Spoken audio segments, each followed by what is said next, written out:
The judge's laughter echoed like a slap across the courtroom, her voice dripping with condescension as she mimicked the farmer's drawl. "Speak up, boy, or don't you know how to talk right?" In that moment, Amos Jackson, a man who'd tilled the earth for 40 years, felt the weight of every eye in the room and the sting of a wound deeper than words.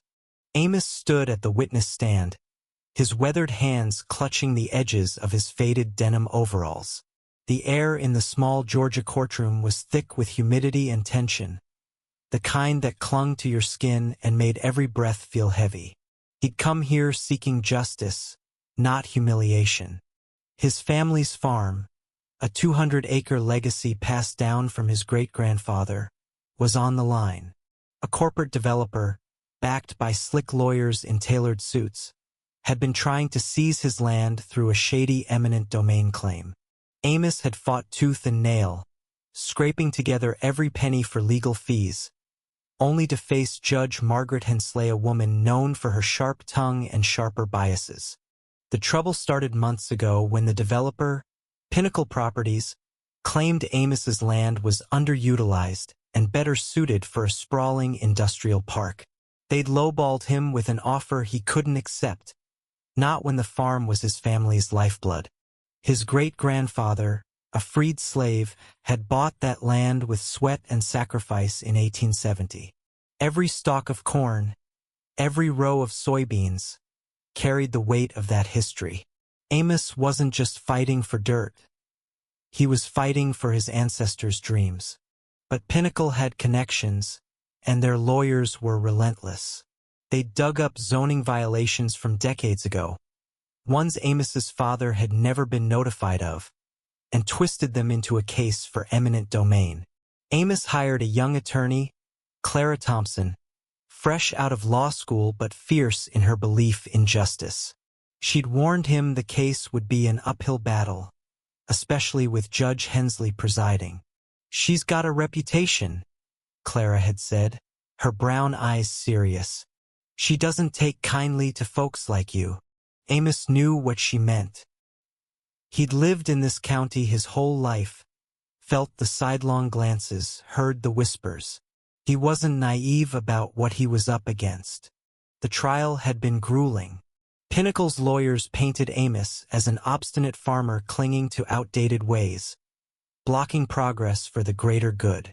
They flashed aerial photos of his farm, pointing out patches where crops struggled due to years of drought. They called experts who droned on about economic benefits, job creation, and tax revenue. Amos's turn to testify came on the third day, and he'd prepared for it, practicing his words with Clara until they felt solid.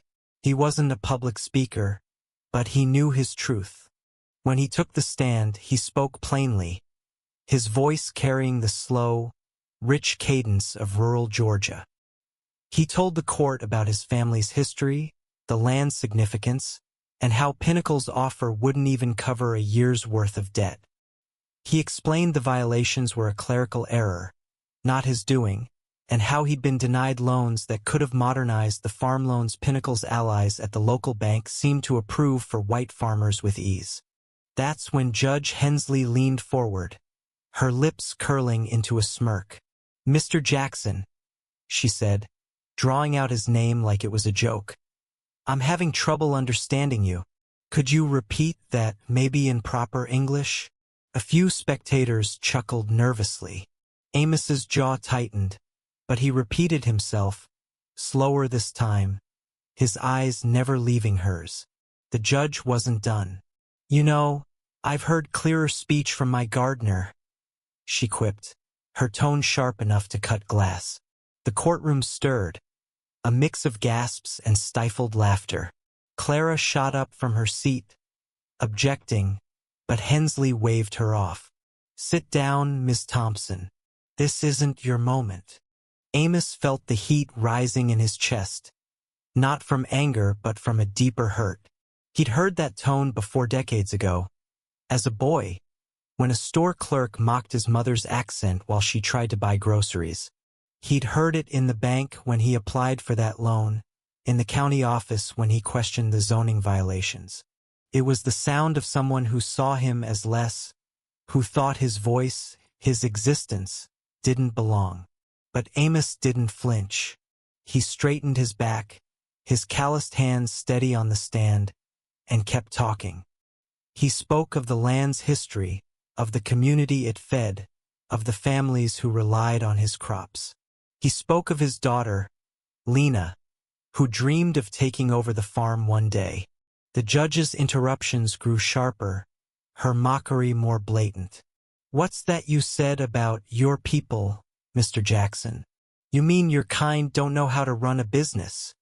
Clara objected again, her voice trembling with fury, but Hensley banged her gavel. "Enough! I'm running this court, not you." The room felt like it was closing in, the air thick with the weight of her words. Spectators shifted uncomfortably, some whispering, others staring at Amos with pity or curiosity. Pinnacle's lawyers smirked, sensing victory. But Amos wasn't alone. In the back of the courtroom sat Mrs. Evelyn Carter, a retired clerk who'd worked in the county office for 30 years. She'd known Amos's family since she was a girl, and she'd been following the case closely. Evelyn had seen the paperwork Pinnacle used, the evidence of zoning violations. Something about it had nagged at her, a memory from years ago when she'd processed similar claims. During a recess, she'd slipped out to her car, where she kept a box of old county records she'd never gotten around to digitizing.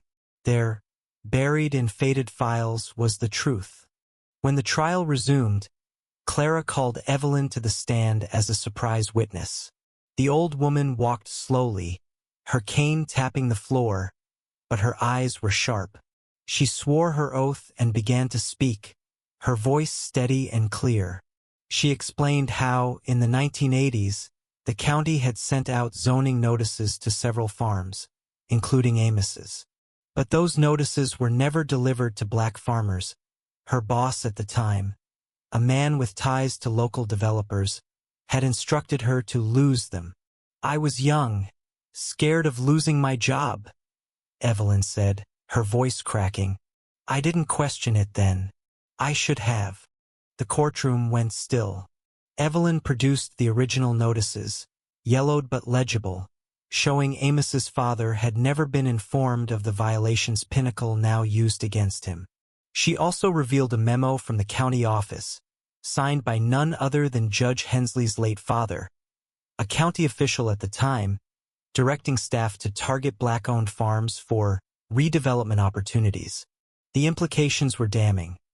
Hensley's family had been part of a decades-long scheme to strip black farmers of their land, and she was continuing that legacy from the bench. Clara seized the moment, her voice rising as she questioned Evelyn further. "So, Mrs. Carter, you're saying the violations Pinnacle is using were fabricated, part of a deliberate effort to undermine black landowners?" Evelyn nodded. "Yes, and it wasn't just Amos's family. There were others." The spectators erupted in murmurs, and Clara turned to the judge, her eyes blazing. "Your Honor, this evidence calls into question the entire basis of Pinnacle's case and your impartiality." Hensley's face went pale, her gavel frozen in midair. For the first time, she had no retort, no mocking quip. The courtroom was silent, every eye on her. Amos stood tall, his gaze steady, not triumphant but resolute. He'd come here for justice, not revenge. But the truth was cutting deeper than any gavel could. The tension hung like a storm cloud. Clara pressed forward, presenting more documents Evelyn had unearthed, including bank records showing Pinnacle's executives had bribed county officials to fast-track their project. The lead lawyer for Pinnacle, a man named Richard Holt, began to sweat, his confident smirk gone. Jurors leaned forward, their faces a mix of shock and disgust.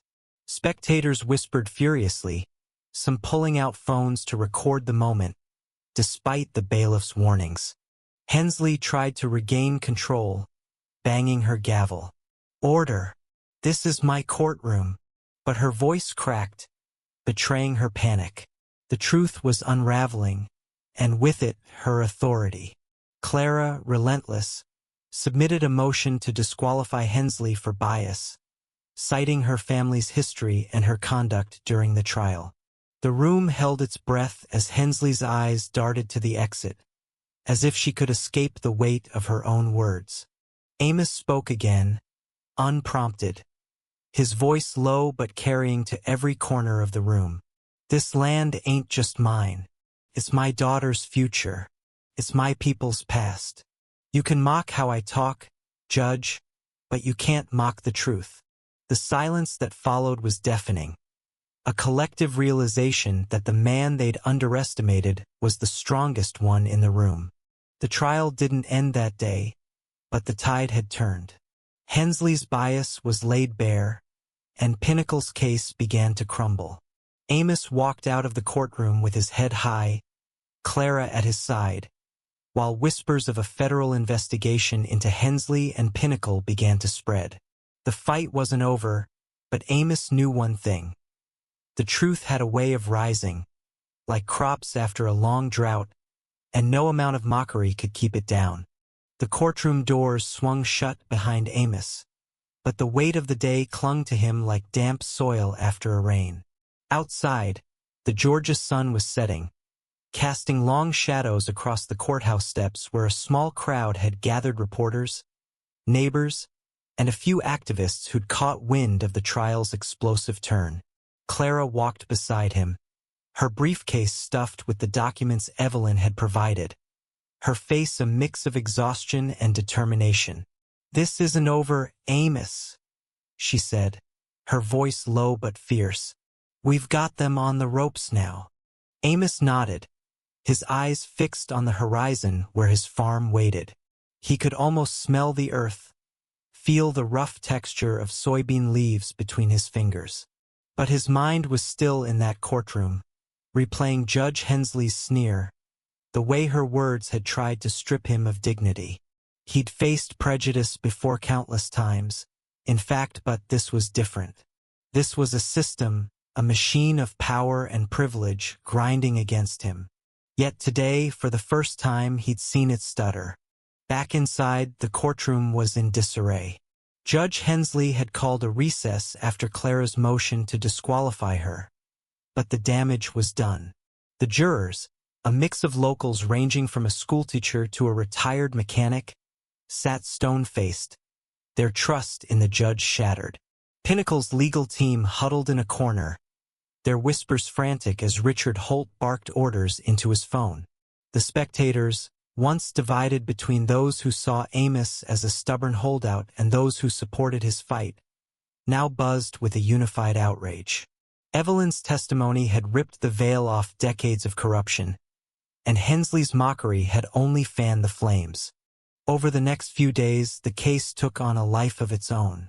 Local news outlets picked up the story, with headlines like, "Judge's Bias Exposed in Land Grab Case," and "Black Farmer Fights for Family Legacy."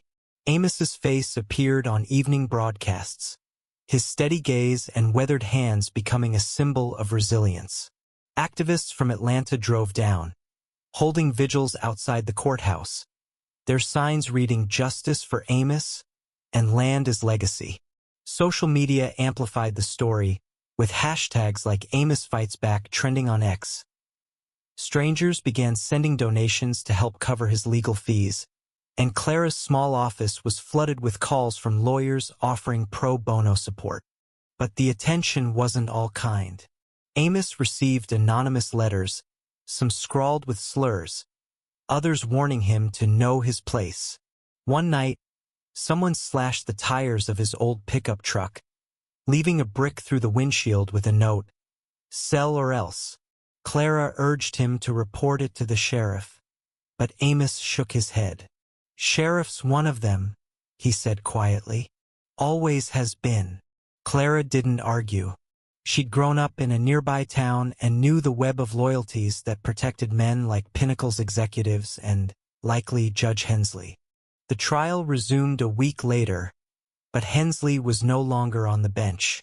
Clara's motion had forced her recusal, and a new judge, A stern but fair woman named Judge Abigail Torres took over. Torres had a reputation for cutting through nonsense, and she wasted no time. She ordered a full review of Evelyn's documents and granted Clara's request for a federal investigation into Pinnacle's dealings and the county's historical practices. The courtroom felt different under Torres, less like a stage for Hensley's theatrics and more like a place where truth might actually matter. Clara called more witnesses, including other black farmers who'd lost land under similar circumstances. Their stories were hauntingly familiar. Undelivered notices, denied loans, and pressure from developers with deep pockets and deeper connections. One man, Jeremiah Brooks, recounted how his family's farm was seized in the 1990s after a clerical error that turned out to be a deliberate forgery. Another, Ms. Lorraine Hayes, spoke through tears about selling her land for pennies after years of harassment from county officials. Each testimony built on Evelyn's, painting a picture of systemic theft disguised as bureaucracy.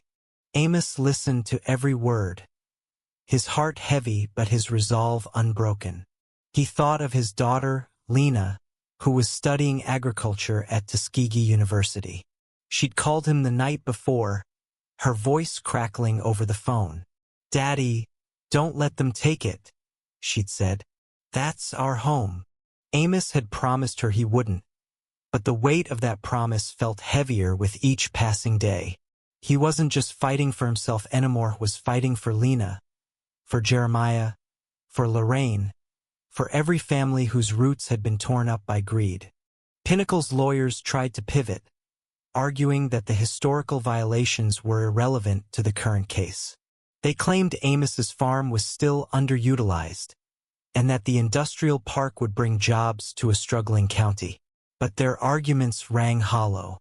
The jurors, now aware of the deeper context, weren't swayed by talk of progress. One juror, a young woman named Sarah who worked at a local diner, later told a reporter she couldn't stop thinking about Amos's words. "This land ain't just mine. It's my people's past." The climax came on the 10th day of the trial. Clara presented evidence from a whistleblower at Pinnacle, a former accountant who'd kept copies of emails showing the company had bribed county officials to manipulate zoning laws. The emails named names, including Hensley's cousin, who still worked in the county office.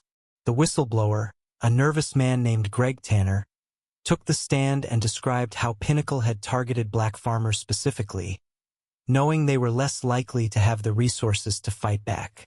"It was a playbook," he said, his hands trembling. "They called it clearing the deadwood." The courtroom erupted. Spectators gasped, and one woman shouted, "Shame on them!" Judge Torres banged her gavel, but her eyes were fierce with understanding. She turned to Pinnacle's lawyers, who were scrambling to object.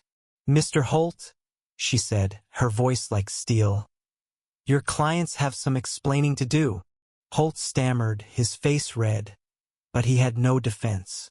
The evidence was overwhelming, and the truth was undeniable. Amos took the stand one final time, not as a witness but to make a statement. He spoke slowly, his voice steady despite the lump in his throat. "I ain't here to beg," he said. "I'm here to tell you what's right. This land fed my family for generations. It fed this county. You take it, you take more than dirt, you take our history, our future. I ain't perfect, but I work hard, same as anybody. Judge me for that, not for how I sound or what I look like." The room was silent, every word landing like a stone. Even Holt looked down, unable to meet Amos's gaze. Judge Torres adjourned the trial for deliberation, but the outcome felt inevitable. The jurors returned after just 2 hours, their verdict unanimous. Pinnacle's claim was dismissed, and Amos's land was his to keep. The courtroom burst into applause, with Clara hugging Amos tightly as tears streamed down her face. Outside, the crowd cheered, and Lena, who'd driven down from Tuskegee, ran to her father, wrapping him in an embrace. But the story didn't end there. The federal investigation Clara had pushed for gained traction, uncovering a network of corruption that reached beyond Pinnacle to other developers and officials across the state. Judge Hensley faced disciplinary action, her career in ruins as her family's role in the scheme came to light. She issued a public apology, but it was too late. Her words were hollow, drowned out by the truth she'd tried to mock.